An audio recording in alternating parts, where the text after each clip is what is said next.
This is Max Headroom. And what you're about to witness is one of the most sinister-sounding intros to a trailer to one of the greatest epics ever produced in the history of television. And there's more, because you are going to see it as well. Welcome to Facts or Frauds. We are ready on Siren. So he doesn't want to sign it? No. All right. Court does call the case of People versus Thomas Styron. On behalf of people. Assistant Public Defender Otatella on behalf of Mr. Thomas Styron, who's to my right track. Your name? Thomas Styron. Thank you. Wow. Yes. You Yes, he needs to. Yes, I was. I was. I wasn't the APA, so do you mind if I go back? Like, I just kind of want to start again. Your Honor, I've asked defense counsel, because I wasn't the APA that started this exam, and I don't have a transcript, which is my fault because I never asked for one, frankly, that if it's okay with him if I kind of just start again and a sergeant ends up testifying to things he's already testified to. I understand from the sergeant that it was your testimony was very brief, correct, before the adjournment occurred? Yes, Okay. it was. Okay with everybody that I just kind of call him as a witness and start fresh? I am fine with that because it's been some time. And I think it was to the defendant's advantage or at least making sure that the defendant was covered with reference to things. Correct. So, I don't have any objection to that, Your Honor. all right. That's fine. We'll start by calling Sergeant out. Sir, if you please come forward and be sworn. And Steve, raise your right hand. You solemnly swear to affirm the testimony you're about to give and be the truth and the whole truth and nothing but the truth. Yes, sir. Thank you. First and last name. All right, you may inquire. Thank you. And preliminarily, Your Honor, for the record, at the first preliminary exam, the prosecutor at the time put on the record that the people intend to amend the complainant information to add an added count 4 of felonious assault with the victim being Sergeant Houck, an added count 5 of felony firearm, and an added count 6 of felony firearm. And So I do, 2 counts of felony fire. yes, All right. and count 4 of assault with a dangerous weapon with the victim being Oh, that Sergeant Houck. you said count 4. Yeah. You meant the 4th added, or Sorry. So we have 3 on the complaint, an added count 4 of felonious assault, oh, count 5 felony firearm, count 6 felony firearm. okay. Thank you. And then the basis would be count 5 felony firearm would attach to the count 4 felonious assault. Count 6 felony firearm will attach to both count 2 and count 1, the RNO and the fleeing. Yeah. Thank you, Your Honor. All right. Sergeant, where are you currently employed? Sure. For how long have you been employed as such?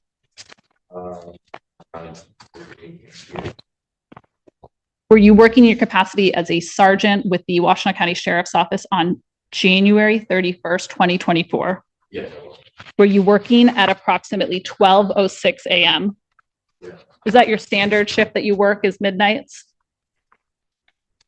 6 p. Thank you, PM, not AM, PM. Correct? So we're talking in the middle of the day.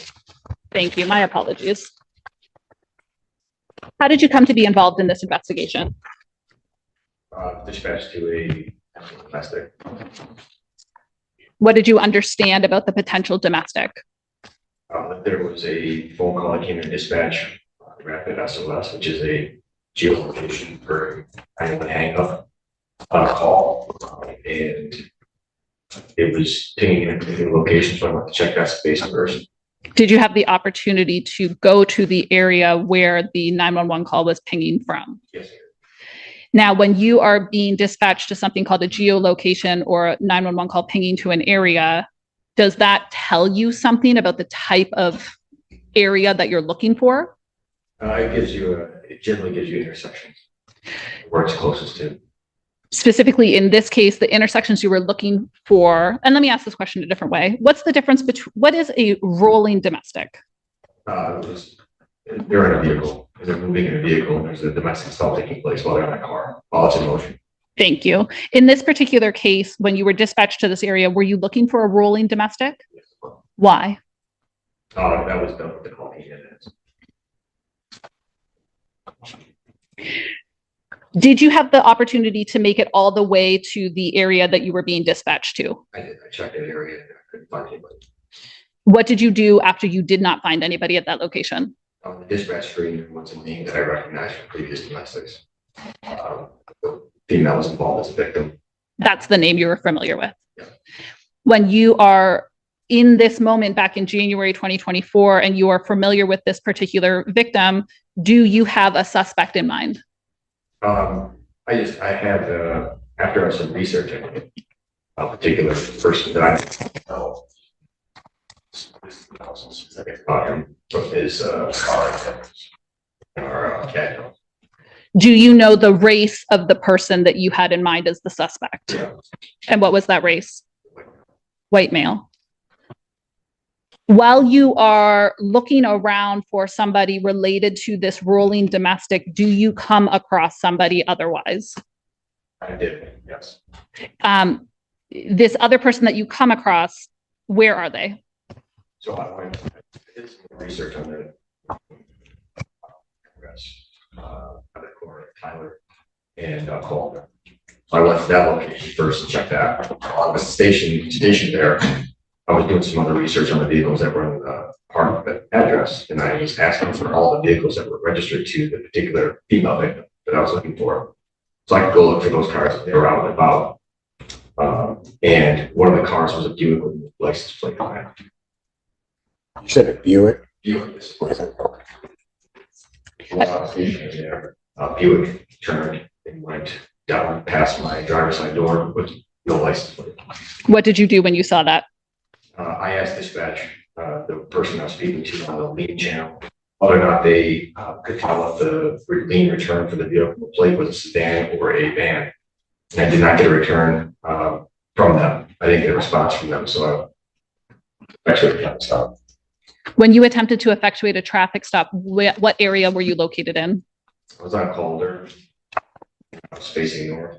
Were you in the area of Calder and Seneca in Ypsilanti Township, Washtenaw County, Michigan? What is the speed? You were on Calder? Yes, I'm Calder. What is the speed limit in that location? 25 miles neighborhood. When you say that you attempted to effectuate a traffic stop, what did you do to attempt to effectuate a traffic stop? Red lights initially. Wasn't to affect the traffic stop. Fair to say that there was a traffic violation occurring of not having a plate on the vehicle. Yes, sir. And then in addition to that, you were looking for a suspect regarding this domestic violence situation. Yes. Fast script of current boyfriend. When you say the person in the vehicle, you're referring to the driver? Yes. Thank you. Once you your emergency lights, what occurred? The vehicle did not stop. What occurred? What did the vehicle do instead? So I activated my siren. Once you activated your siren, what occurred? The vehicle kept going.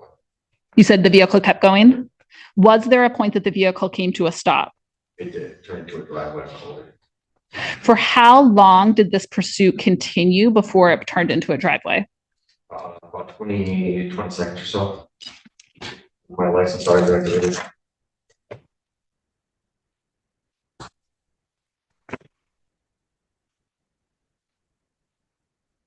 Can you please describe the vehicle that you were driving? I was driving the Washington County Police Tahoe. It's got markings on both sides, and the front and the back had sheriff on it. Yeah, the overhead lights are consistent with a regular patrol vehicle. Thank you. Once the vehicle pulled into a driveway, and fair to say that driveway is located at 599 Calder. Yes. Once the vehicle pulled into that driveway, what occurred? Driveway. Brake lights came on the car. I could not see the driver's side of the vehicle at that time. The brake lights were on, which indicates to me that the driver was still seated in the car. And as I went to exit my car, the brake lights came off and the car shifted. So fair to say, because now I'm understanding that you could not see the driver's side. So fair to say when the driver pulls into the driveway, he must be turning right into a driveway. Yes, you are. And you are behind his vehicle? Off to the side. I didn't get completely behind him. When he pulls into the driveway, do you remain on the road or do you pull in the driveway behind him? I'm still on the roadway. And so in this angle, we kind of have an L shape of vehicles. Yes. Fair? And you don't have a visual of the driver's side of the vehicle. Thank you. And you've described what you've observed about the brake lights. And then I believe you said you saw the vehicle shifting. Yes, you can see the vehicle shift. And what did that tell you? Indicated we have my training experience that somebody was exiting on that side of the car. What did you do when you observed this? And coupled with the brake lights? Yeah, coupled with that, not being able to see what they were doing, I pulled my firearm and kept it already. Are you saying, are you exiting your vehicle while you do this? Yes. And are you saying anything? Not until I see the person. What do you say when you see the person? Something to the effect that when you put your hands in the car, put your hands in the car. How are you uniformed during this time? As I am here, stated in court, I've got a mark 360 degrees that shares evidence. When you tell the driver of the vehicle to put his hands on the car, where is your firearm? Still at the low ready. What does low ready mean? I apologize. So it's not directly pointed at somebody, but it's lower. It's at the ready to be utilized if necessary. Thank you. Directly at them if I need to. Am I understanding that both of your hands would have been on your weapon? I know I could use it. I had at some points, yes, but sometimes no. I could use my hands as a gesture. I understand. Thank you.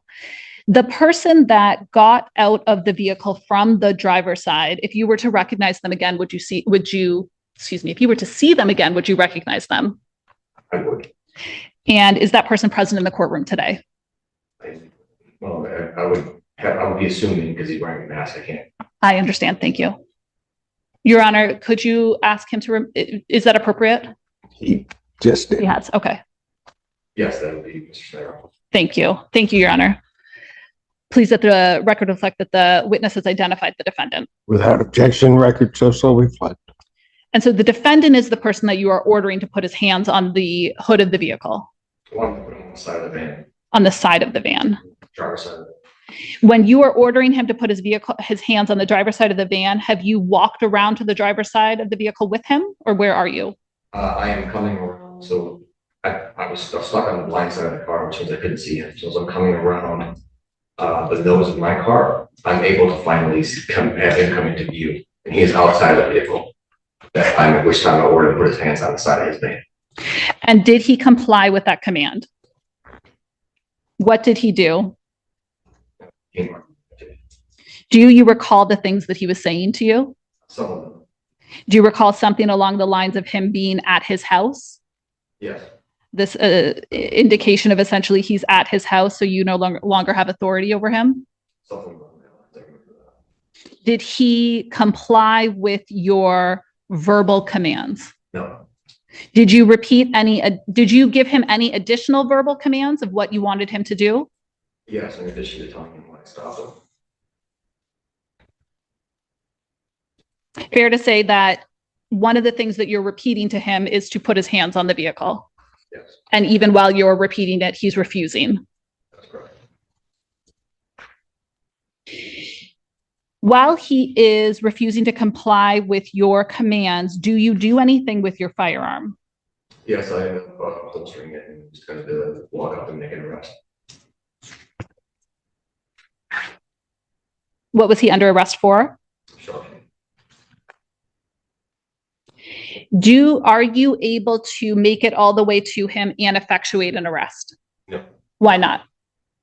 As I was approaching, he said, "I'm armed." So I withdrew my firearm and pointed directly at him. Why did you do that? From my defense. Once he indicated to you that he was armed, did you see a firearm prior to him being in your physical custody? No. Did he indicate to you where the firearm was? He did. How did he indicate to you where his firearm was? He gestured with his hands. What does a gesture mean? Is he pointing or something? And where was he pointing? Towards like his midsection area. He was wearing like a sweatshirt. Did you have the opportunity to observe his hooded sweatshirt at that time? If I could see it. You could see it. What does that mean? I could see the sweatshirt. Was there anything about his sweatshirt that appeared consistent to you with being in possession of a firearm? You could see that there was weight in the pocket. I just couldn't identify whether it was a firearm. So after he's identified to you that he has a firearm in his possession, does he threaten you? Make a threat, yes. How did he threaten you? While just in the time frame discussing whether or not he was armed with a firearm, he had indicated he was going to cook me. So let's take that a step back. So what is the conversation that's going on about the firearm? That he has it, he's armed with it. What is his tone and demeanor while he's communicating with you?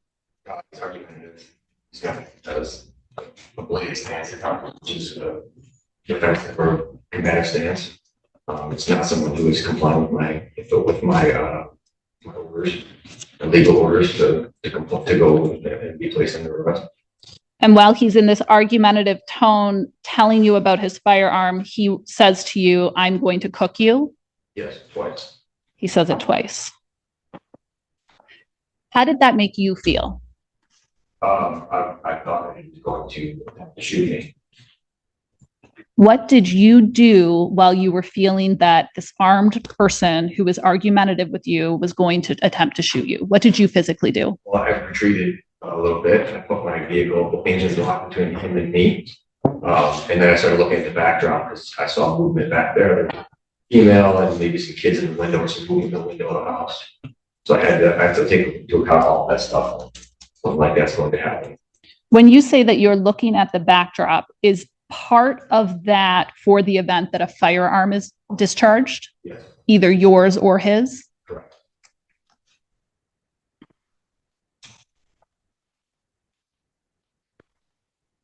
Is there a point that he is explaining to you that he intends to defend himself? Yes. Is there a point that he says to you, "Do you understand me?" Yes. Fair. Oh, thank you, Your Honor. The question, "Do you understand me?"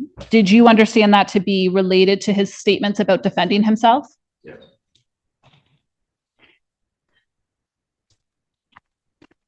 While he is saying these things to you about defending himself and "do you understand me," is his argumentative tone continuing? Yes, it is. Is there a point that you were able to place him under arrest? Yeah, back up around the scene, we were able to give him a reply.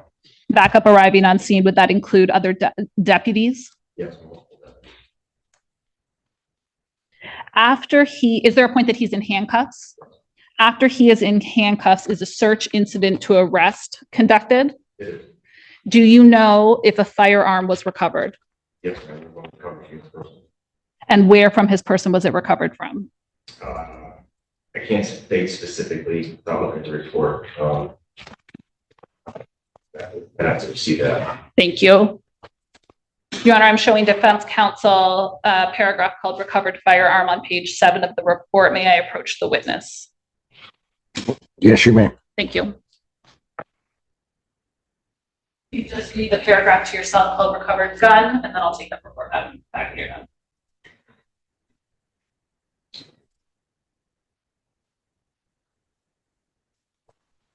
Thank you. Did that help refresh your recollection? Thank you. Where was the firearm recovered from? Thank you. And would that area have been consistent with where you saw some weighted item earlier? Yes, ma'am. Fair to say that this was I'm going to give this a try here, a handgun? Yes. It was a Taurus, correct? Yes, ma'am. Do you recall whether the Taurus handgun was, whether it had any ammunition in it? I believe I had a little magazine, but it was not around in the chamber. Thank you. Now, some follow-up questions about what occurred after he was arrested. Did you transport him to the Washtenaw County Jail? I did not. Why not? Well, I was on the way to the Washtenaw County Jail. There was another incident that happened, and with me being a sergeant, I was responsible to attend to those situations and emergencies. And I can't take a prisoner to those emergencies. This emergency was a vehicle to a house while undercover units from another police agency were chasing it. And that drew our resources plus myself. So I had to release independent charges. So you had initially intended on transporting him to the Washtenaw County Jail. Yes. There was a point that he was released from your vehicle. Yes, he was. And that was not for lack of probable cause to arrest. No. Thank you. Your Honor, may I have one moment? You may. Thank you. Your Honor, I have no further questions for this witness. Cross-examination. Thank you, Your Honor. Good afternoon, officer. Thank you for spending it with us. Officer, you had stated that you were on a different mission that day. Is that correct? I guess I was on another call for service at the time that I came across Mr. Starr.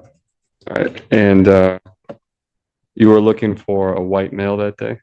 I was looking for a white female and a white male. Okay.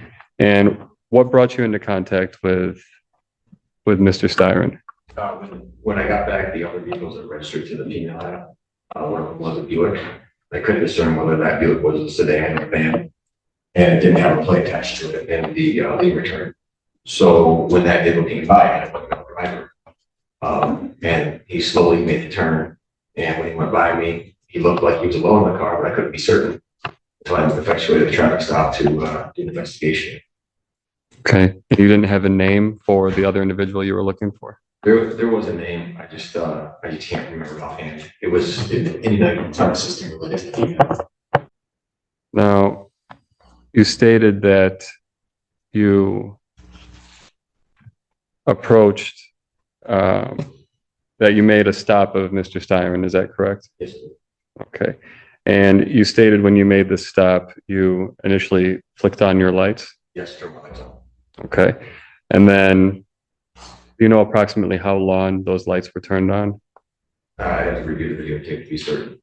Okay. Now, when you make stops, do you first turn your lights on? Yes, lights come on first. Okay. And then is there a brief pause before the sirens go on? Generally speaking, yes. Depending on what we're doing, yeah. Okay.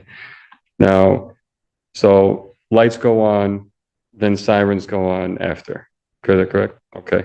Now, do you do this so that if someone doesn't stop with the lights, then the sirens go off? It's done for that reason, but also it's, when you have to have the sirens and lights activated for the flip.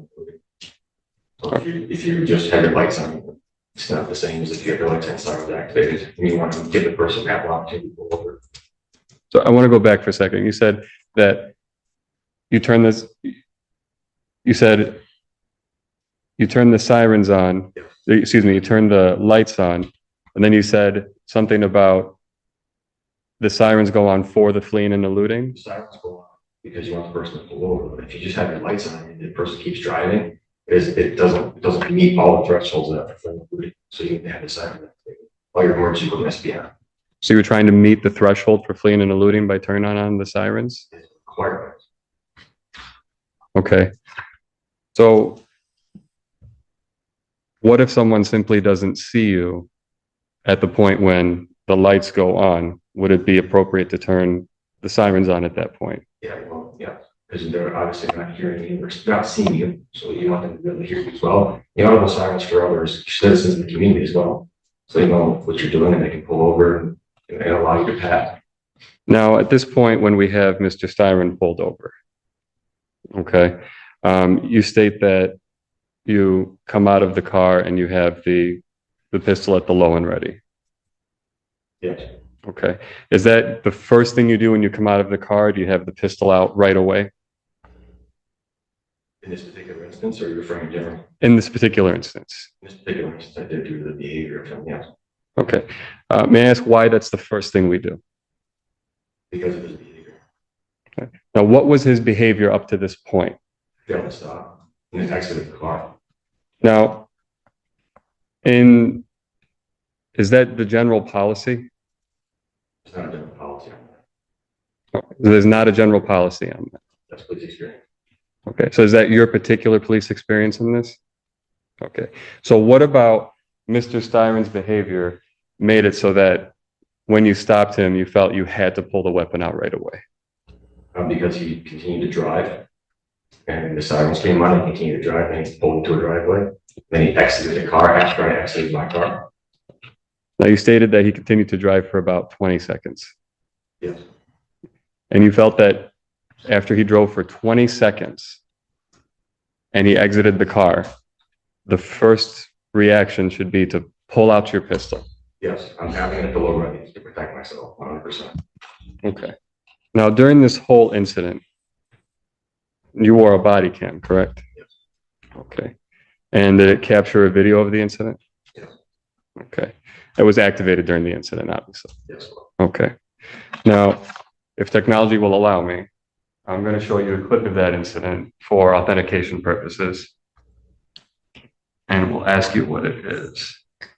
The body camera, you ready? Yes. I'll just see you ready. You don't have to. Okay. I guess we have a stipulation, Your Honor. That's okay. Thank you. Defense Exhibit A. Thank you. Sorry. Got it. Now, this is a lot longer, Your Honor, and there's a portion of it that's kind of stopped there. I won't get into what it is and state all of that, but the relevant portion.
You just rolled down through here, which is the borders of the law, and you broke your hat down your traffic stop. Can't do that.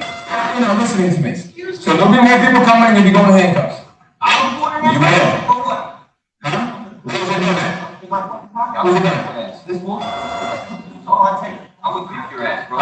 You think so? Well. I'm gonna take my firearm. Let me have. Now we're round up, go back to it. So we can go that route. I'll shoot you. You pull up that, you pull up this side, I'm gonna shoot you. You will not pull that down. You will not pull it down. You will not do that. You understand? You attack me. I will defend myself. If you don't stand, then you will contact me until you're back. You are under arrest at this point. You cannot leave. So, is it guys in the firearm? And there's others vehicle and fuel and power commands.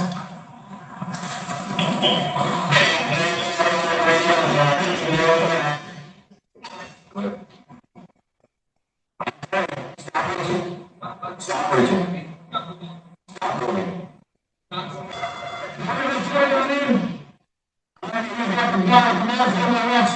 breathing. Yeah, obstructing, you have something in there. If you're on the way, you're driving down versus bit, I can stop you, I can talk to you. You know the law. Yes, you do. You can.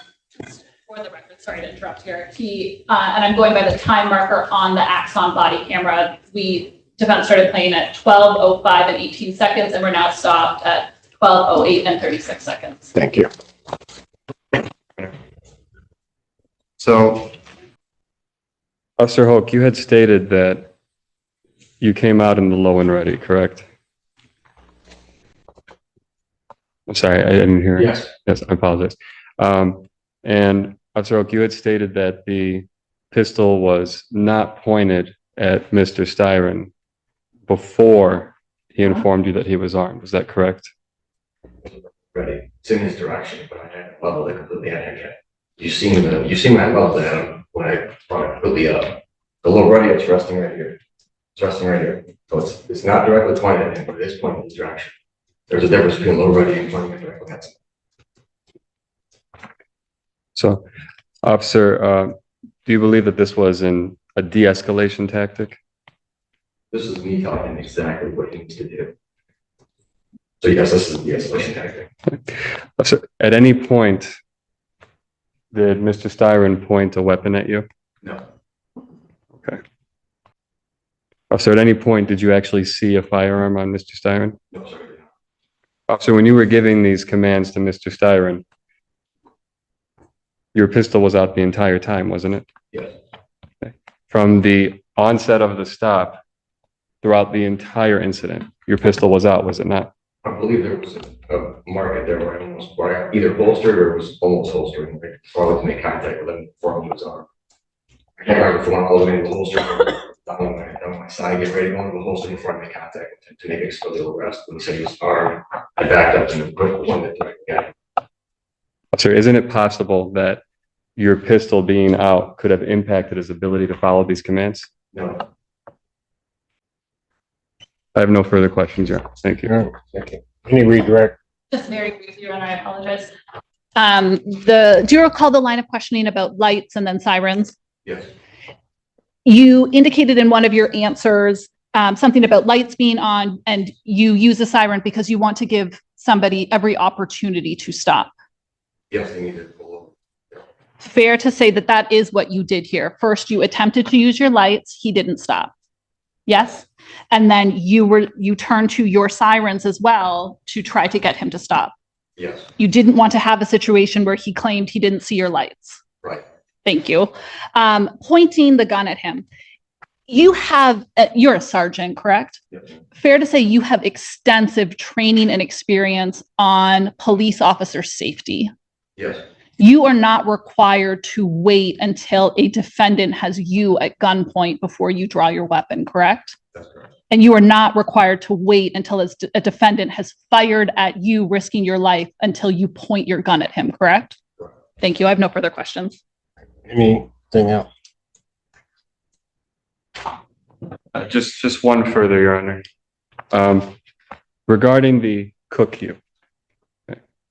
Now, we hear Mr. Styron say, "I'm going to cook you," correct? Yes, sir. Okay. Does Mr. Styron go on further to say what "I'm going to cook you" means? Yes, it did. What did he say?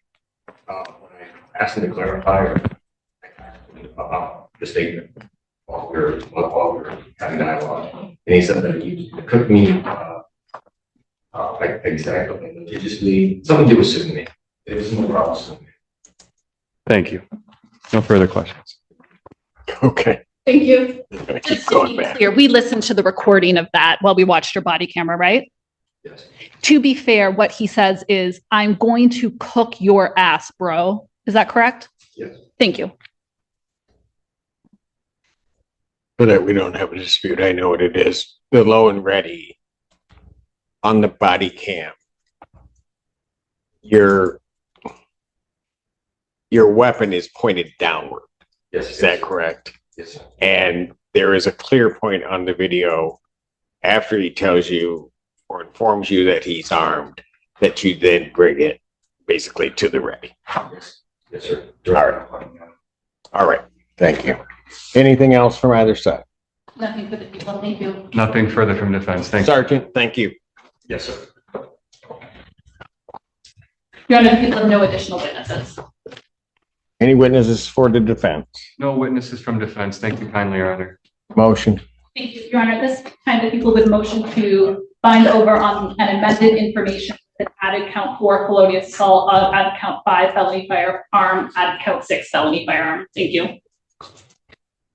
Your Honor, defense would move to dismiss the felonious assault. There was no indication that a weapon was pointed at the officer at any time. There was no imminent threat of a weapon being pointed at the officer. Leave the requirements. There was no imminent threat? Say that last part again. There was no imminent threat of a weapon being pointed at the officer.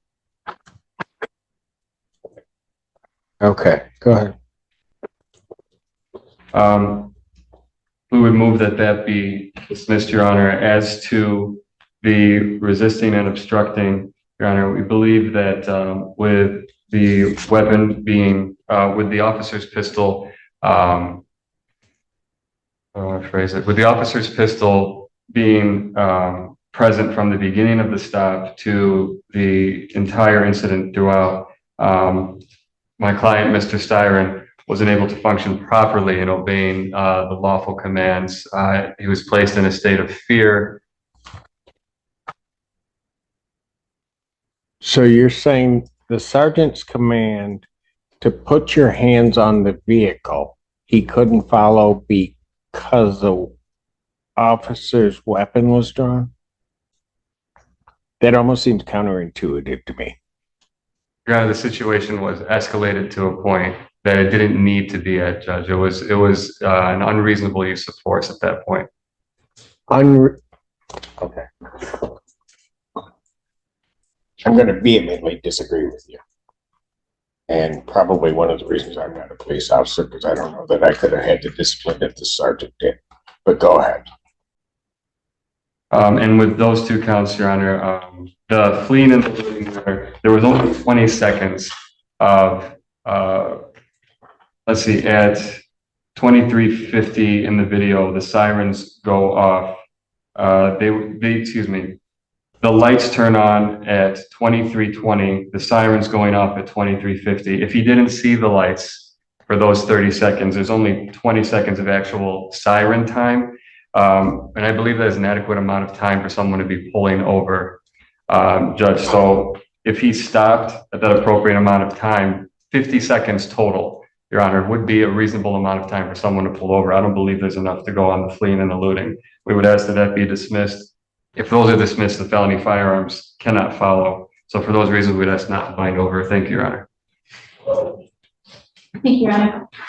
So this is a situation where people don't understand that when the police stop you and the police are effectuating an arrest, it's not a mutual argument. You don't get to fight with the police. You don't get to pull your gun out. You are under arrest, and this sergeant is in control. And when Mr. Styron refused to turn over control to the sergeant, he committed felonies.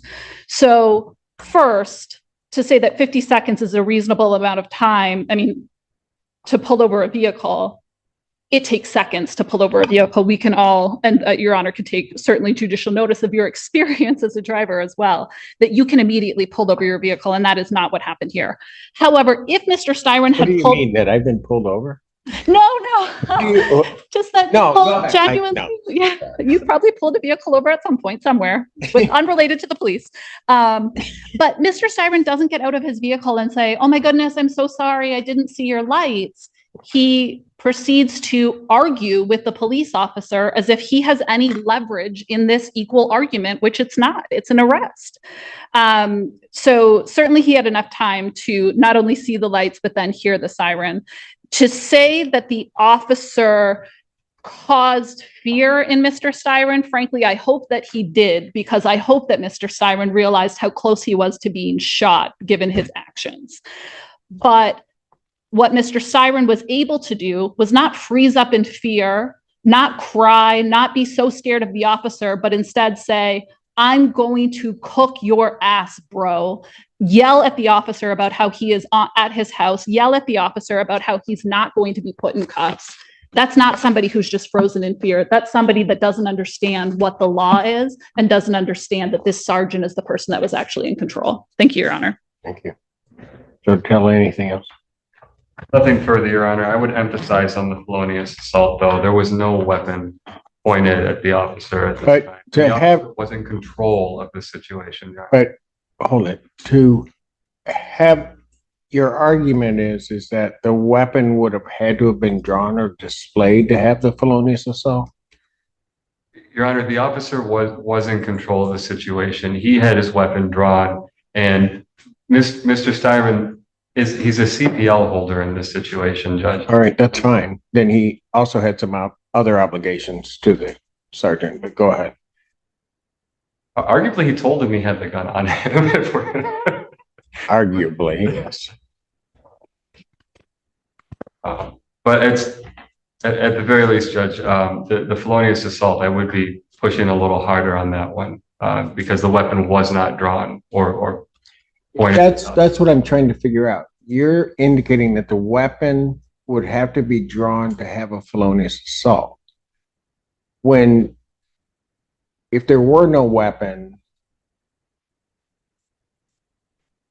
but he threatened the officer and the officer had reason to believe that he could do that, then that would clearly, wouldn't you agree, be an assault? I think there's an indication in this particular instance that he was in a position to do that, Your Honor. In this particular instance, the officer has control of everything that's going on. I think this is more of a situation of my client is in fear of what's happening and is rambling words and just spewing things. Oh, no. He's not rambling. He is directing words at the sergeant in hopes of having a certain result. That's what he's doing. This isn't just some wild rambling.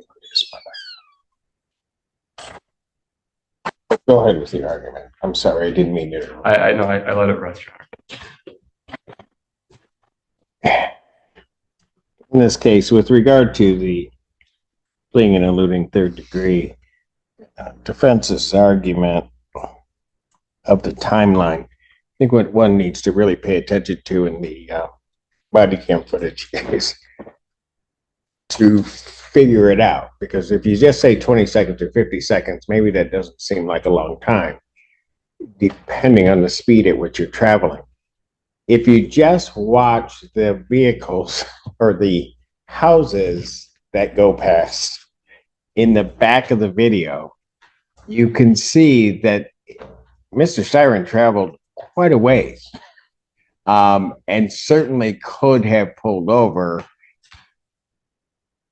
within that time frame. It isn't like he just went 2 houses down. He is behind him for a long time, and Mr. Styron doesn't pull over. I think certainly that gives the court basis to find over on count 1. With regard to the police officer resisting and obstructing, I think the body cam is probably the greatest indication that he resisted and obstructed the officer. The officer told him, he continued to verbally fight with the officer regarding that, and so the people have sustained their burden. Count 3, the driving while license suspended, follows along as misdemeanor. Regarding the felonious assault, court does believe that a felonious assault occurred, which quite frankly is, in my estimation, why the sergeant had his weapon drawn. That at the time that he is giving commands to Mr. Styron is refusing to obey those commands, then informs the officer, and I would say not in the way I don't think that's contemplated by our laws regarding having a concealed weapon or CPL, but informs the officer that he is armed, then makes statements that at some point may have been clarified, but about cooking him and other things. All of those taken into account, this court believes, constitute an assault because he is, in essence, reasonably making a threat. He has the ability to carry out that threat. The fact that that threat involves the use of a weapon, this court believes with that analysis, there are other facts and circumstances that play in when you look at the body cam footage, the court believes that that in and of itself could constitute a felonious assault in this case, and will bind the defendant over on the requested added count 4. That then, as to count 4, the court having found that, as to count 5, the felony firearm, the people have sustained their burden of that, as there is the firearm present, and also have sustained their burden as to count 6, the felony firearm. So the court would bind the defendant over to stand trial on counts 1, 2, 4, 5, 6 with 3 following. Your Honor, for the record, count 4 is felonious assault. Correct. At 0.81. Give me that again, I'm sorry. 750.82. Correct. A 4-year felony and for $2,000. Right. Count 5 and 6 are 750.227B. 7D. B is in boy. Okay. Mandatory 2 years in prison, consecutive and preceding any other sentences. Right. Thank you, Your Honor. Judge Keller, do you waive presentation of the information? Yes, Your Honor, we would. Waive its reading. And Yes, Your Honor, we would waive the reading. We would stand. defendant having waived formal reading standing mute, the court will enter a not guilty plea as to all 6 charges. Pre-trial in this matter will be set for November 18th at 1:30 before the Slay Monday. November 18th, 2024, 1:30, Slay Monday. Bond will continue. Thank you. Thank you, Your Honor. You can't fix stupid. And thanks for hanging out with us on Facts or Frauds. Make sure you hit the thumbs up button, you're subscribed, and ring that bell. Also, leave a comment in the comment section. Tell me what you think. And a huge thank you to all of our Facts or Frauds channel members.